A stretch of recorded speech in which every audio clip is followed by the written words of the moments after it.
औज़ुबिल्लाहिमिनश्शैतानिर्रजीम बिस्मिल्लाहिर्रहमानिर्रहीम। तो आज हम बात करने जा रहे हैं एंटी ड्रग्स की क्लासिफिकेशन के बारे में। And this classification is according to Vaughan Williams rules.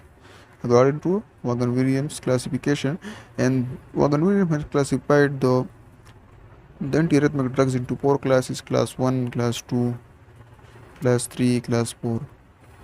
Class 1 are called sodium channel blockers, class 2 beta blockers, class 3 potassium, and the class 4 are calcium channel blockers and other include other drugs जो और तरीके से act करते हैं। अब इस tutorial में हम क्लास 1A के बारे में बात करने जा रहे हैं, लेकिन इससे पहले कि मैं आपको बताऊं कि हम किस तरह क्लास 1A को दोबारा हम 3 क्लास में सब डिवाइड करते हैं, class 1A, class 1B, class 1C, and this is based mainly on the extent duration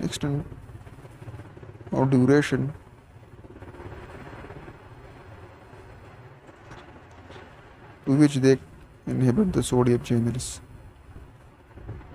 For example, 1A जो है ये moderately block the sodium channel. We will discuss this 1B shortly, or block the sodium channel. And 1C they have a strong sodium channel blocking effect. Class 2 include the beta blockers like metoprolol, propanolol. Class 3 include the potassium channel blockers like amide, ibutylide, doptylide, and sutalol. Class 4 include the calcium channel blockers like verapamil, diltiazem, etc. And other includes like adenosine, magnesium, digoxin, and potassium, etc. So now let's start the class 1 antiarrhythmic drugs, which are also called sodium channel blockers or membrane stabilizing agents, because they stabilize the membrane by blocking the sodium channel, same as the local anesthetics. लेकिन इससे पहले कि मैं sodium channels blocker start करूं, मैं आपको एक rule बताता चलूं कि किस तरह मैं इन ड्रग्स को जो है टीच करूंगा तो आपको आसानी होगी। सबसे पहले याद रख ले कि मैं सोडियम चैनल्स की जो है क्लास 1 की ओवरऑल प्रॉपर्टीज़ जो तीनों में होगी, ए में भी होगी, बी में भी होगी, सी में भी होगी, उनके बारे में बात करूँगा। General properties of class 1. Then I will talk about, in every class I will talk about the general properties of A, which will include all drugs included in the A, general properties of B, general property of C. And in this and after this I will talk about the drugs, the properties of the drugs. The property of the drugs. First of all, class 1, then the class 1, the features of the 1A separately, 1B separately, 1C separately, and then drugs which if they have any specific features. चलो start करते हैं। तो class 1A sodium channel blockers, they mainly block the sodium channel in the open state. Although mainly it is a general rule, as I have already stated, it is a general rule. They mainly block the sodium channel in the open state. So let's talk about the features which are same for all the classes like class 1A, class B, 1B, and class 1C. So the first feature is that they act as antiarrhythmic drugs by decreasing the atomicity in the SA node by increasing the threshold potential. As I have already discussed in the above lecture that how to decrease the enhanced atomicity. So there are 4 ways, and this is one of the way.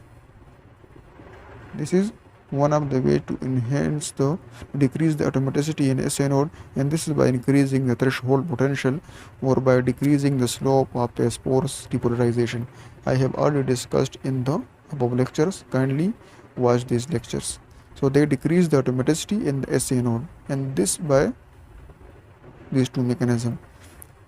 The second general property is that they prevent entry in the myocytes by decreasing the conduction velocity.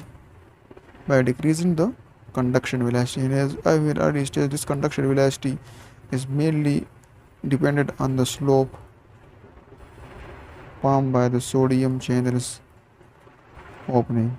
Sodium channels opening, and this decreasing conduction velocity is much less in 1B. It is much less in 1B because the 1B drugs closes the sodium channels for very short time. So what is the function of decreasing conduction velocity? The impulse will finishes before it re-enters the myocyte again. It will finishes, or it will make the impulse die before it excites the myocyte again. So this will prevent re-entry. And the second mechanism by which it prevents the re-entry is by increasing the effective refractory period, and this will prolong the repolarization. Thus it will prevent the re-entry in the myocytes by increasing the effective refractory period. And this property is also much less in the class 1B because the class 1B may shorten or may not change the refractory period. So this property is not a part of class 1B. These are general precursors, but these both properties are not present in the 1B drugs. So let's start about the class 1A sodium channel blockers. Specifically class 1A sodium channel blockers. And the general features of class 1A include that they moderately block the sodium channels and thus moderately decrease the conduction velocity. The second is that they increase the effective refractory period in both the nodal tissues and the myocytes by blocking the potassium channels. They increase the effective refractory period in both the nodal tissues and the myocytes. These important properties regarding these two are the important properties regarding the class 1A sodium channel blockers. Moderately, and they increase the effective refractory period in nodal tissue and myocytes both. So the drugs included in the class 1A sodium channel blockers are the Quinidine, Disopyramide, and Procainamide. So let's start about the Quinidine. So let's talk about the actions of Quinidine. So the first two actions are same as these two. They are same, moderately block the sodium channel blockers and increase the effective refractory period in both nodal tissue and the myocytes by blocking the potassium channels. These are the same. The third action is on the AV node. So how it acts on the AV node? It may decrease the conduction velocity by blocking sodium channels, as we have already discussed it. Or they may increase the conduction velocity by its vagolytic effect. And this increase in the conduction velocity can exacerbate the ventricular flutter or ventricular fibrillation. So we have to give the AV nodal blocking agent.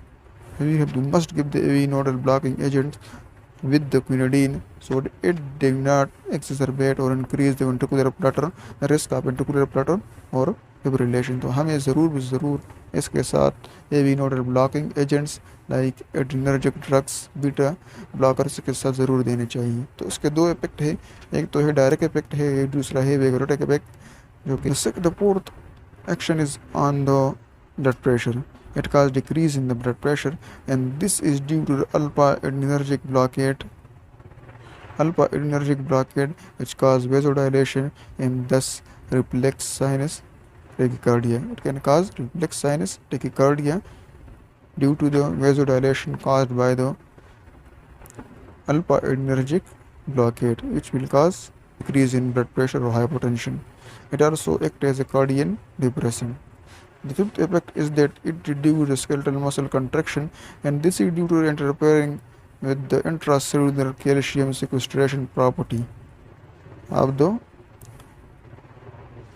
endoplasmic reticulum or sarcoplasmic reticulum. They reduce the skeletal muscle contraction due to interfering with the intracellular sequestration property of the sarcoplasmic reticulum. The sixth property is that it can act as anti-malarial, antipyretic, and oxytoxic activities acting on the uterus. So these are some effects like on the AV node on the blood pressure, the skeletal muscles, against the malaria, against the fever, and against the and on the uterus. So you must have to remember all of these. Coming towards pharmacokinetics, talking about the GI absorption, so it is about 80 to 90%, and about 80 to 90% it bound to the protein. It is mainly metabolized in the liver and has a half-life of 5 to 8 hours. 5 to 8 hours. Now coming towards its uses, it can be used against the all arrhythmia, but it is not mainly used due to its adverse effect. Adverse effect and frequent dosing. Frequent dosing is required in quinidine, so it is not mainly used due to these adverse effects. But it can be used to maintain the normal sinus rhythm in patients with the atrial fibrillation, atrial flutter, normal sinus rhythm. It is sometimes used for the ventricular tachycardia, and it can also be used in AV nodal reentrant tachycardia to maintain the normal sinus rhythm in patients with atrial fibrillation, atrial flutter, sometimes for the ventricular tachycardia, and it can also be used in AV nodal reentrant tachycardia. Coming towards the adverse effects, so the common adverse effects are nausea, vomiting, and diarrhea, headache, dizziness, and skin rashes, fever. But the serious side effects are like hepatitis, thrombocytopenia, hypotension, torticollis depontis due to the potassium channel blocking effect, which increase the refractory period, and it can cause torticollis. Hepatitis, thrombocytopenia, hypotension, torticollis pointis, and the most important is the synchronism, which is characterized by the tinnitus, deafness, which are both related to the ear, blurring of vision, diplopia, photophobia related to the eye, confusion, delirium, psychosis, headache, and disorientation, which are related to the CNS. And it can affect the ear, eye, and CNS, and this symptom is characterized by all of these effects. So it is one of the most important drug related to the adverse effect, and these are mostly asked in the exam. And in this, the most important is this synchronism. Coming toward the second drug, Procainamide, that talking about its action, इसके action के बारे में बात करते हैं. So most of the action are same as quinidine. Most of the action are same as quinidine, except that it has no anticholinergic effect, no vagolytic effect, and no alpha adrenergic blockade effect. No alpha adrenergic blocking effect, but it has a ganglionic blocking effect which causes the hypotension. One point I have forgotten that the quinidine has also anticholinergic effect. Quinidine has also anticholinergic effect. In Procainamide has no anticholinergic effect. So talking about the Procainamide, it has no anticholinergic effects, no alpha adrenergic blocking effects, but has ganglionic blockade effects, and this due to this ganglionic blockade effects can cause hypotension due to a decrease in the epinephrine and norepinephrine. Pharmacokinetics, talking about this GI absorption, it is about 70 to 90%. It has a weak protein binding and metabolized in the liver mainly to N-acetyl procainamide, and this Procainamide and N-acetyl procainamide are mainly excreted by the kidneys. But important point that is this N-acetyl procainamide has a potassium blocking effects. And this potassium blocking effect can cause the torticollis pointis arrhythmia. And there are also fast and slow acetylators of Procainamide, so this potassium blocking effects will be much more in the slow acetylators. slow acetylators. And as they are excreted through the kidneys, so we need those administered in case of renal failure. They have a half-life of about 3 to 5 hours. The adverse effect coming towards the adverse effects mainly cause nausea, vomiting, GI related. The serious related adverse effects are hypotension and heart block, and they are much more with the IV administration, and they can cause torsade responses as I have already discussed, and they are due to the ganglionic blockade. Ganglion blockade, potassium blocking. CNS related adverse effects are due to depression, mental confusion, hallucination, and the psychosis. Now, if you use the drugs for a very long term, so they can cause lupus-like syndrome, and they mostly occurs in the slow acetylators. They can cause lupus-like syndrome. It is much more important related to Procainamide. Coming towards its uses, so they are not used due to its adverse effect, mainly the lupus-like syndrome, but they may be useful in the ventricular arrhythmia associated with the myocardial infarction and the monomorphic ventricular tachycardia. These are the two cases in which we can use these drugs. Coming towards the third drug, which is Disopyramide, so it has a similar effects like Quinidine, but has a marked anticholinergic effect, has a marked cardiac depression effect, and has no alpha-adrenergic blocking effect. Coming towards its adverse effects, so they are mainly due to this marked anticholinergic effects like urinary retention, BPH, and it is especially in the benign prostate hyperplasia, dryness of mouth, and constipation. Coming towards its uses, so in these same adverse effects you can write in the in the Quinidine, because it has also the anticholinergic effect. So write this adverse effect in the section of adverse effects of Quinidine. Uses, so they are used as a second line drug for the prevention of recurrences of ventricular arrhythmia,